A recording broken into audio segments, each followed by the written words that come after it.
बिहार विधानसभा चुनाव में मिली हार को कहीं न कहीं महागठबंधन पचा नहीं पा रहा है। महागठबंधन अपनी हार के लिए सीधे सीधे चुनाव आयोग को ही जिम्मेदार ठहराता दिख रहा है। इसी बीच खबर है कि हार से बौखलाया महागठबंधन चुनाव आयोग और मुख्य चुनाव आयुक्त को घेरने की बड़ी तैयारी कर रहा है।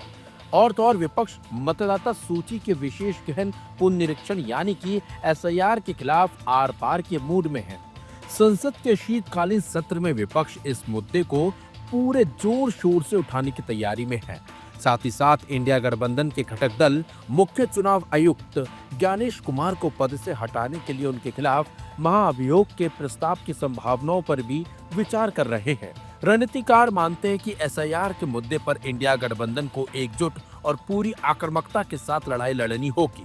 कांग्रेस सहित कई घटक दल मुख्य चुनाव आयुक्त पर सत्तारूढ़ बीजेपी के साथ सांठगांठ का आरोप पहले ही लगा चुके हैं। ऐसे में गठबंधन के घटक दलों को इन आरोपों से आगे बढ़कर कुछ करते हुए दिखाना होगा। यह सही है कि विपक्षी दलों के पास संसद में महाअभियोग के प्रस्ताव को पारित कराने का आंकड़ा नहीं है, पर विपक्ष चुनाव आयुक्त के खिलाफ महाअभियोग का प्रस्ताव पेश कर सकता है।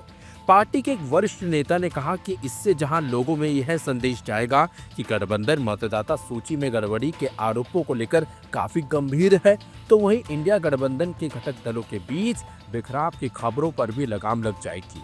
क्या आम आदमी पार्टी आएगी साथ? पार्टी नेता मानते हैं कि संसद में इस मुद्दे पर चर्चा और वोटिंग होती है तो सियासी पार्टियों को खुलकर अपनी बात रखने का मौका मिलेगा। वहीं संसद के अंदर और बाहर इंडिया गठबंधन एकजुट नजर आएगा। रणनीतिकार मानते हैं कि एसआईआर के मुद्दे पर आम आदमी पार्टी भी विपक्ष के साथ खड़ी दिख सकती है। कांग्रेस वोट चोरी के खिलाफ राजधानी में बड़ी रैली का ऐलान भी पहले ही कर चुकी है।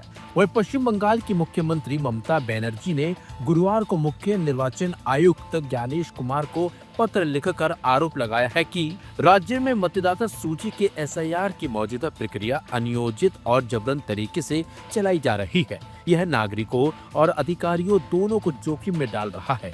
ममता ने इसके साथ ही दावा किया है कि एसआईआर प्रक्रिया चिंताजनक और खतरनाक स्तर पर पहुंच गई है। ममता ने कहा कि उन्होंने एसआईआर को लेकर बार बार अपनी चिंताएं व्यक्त भी की हैं। वहीं बीजेपी के राष्ट्रीय प्रवक्ता प्रदीप भंडारी ने एक्स पोस्ट में आरोप लगाया है कि एसआईआर प्रक्रिया को रोकने के लिए ममता बनर्जी का निर्वाचन आयोग को पत्र लिखना इस बात की स्वीकारोक्ति है कि तृणमूल कांग्रेस का शीर्ष नेतृत्व घबरा गया है। बता दें आपको, चुनाव आयोग के खिलाफ राहुल गांधी ने पहले ही मोर्चा खोल रखा है। बाकायदा राहुल गांधी ने तमाम सबूतों के साथ चुनाव आयोग के साथ साथ चुनाव आयोग को घेरा भी है। लेकिन अब देखना होगा कि जिस तरह का प्लान अब महागठबंधन बना रहा है उसमें इन्हें कितनी सफलता मिलती है, क्योंकि अगर इनके साथ जो गुट है वो साथ ना आए तो महागठबंधन को घेरने में चुनाव आयोग को मुश्किल थोड़ी खड़ी हो सकती है। लेकिन देखना होगा कि क्या इनकी रणनीति जो बनी है वो काम आएगी या फिर नहीं।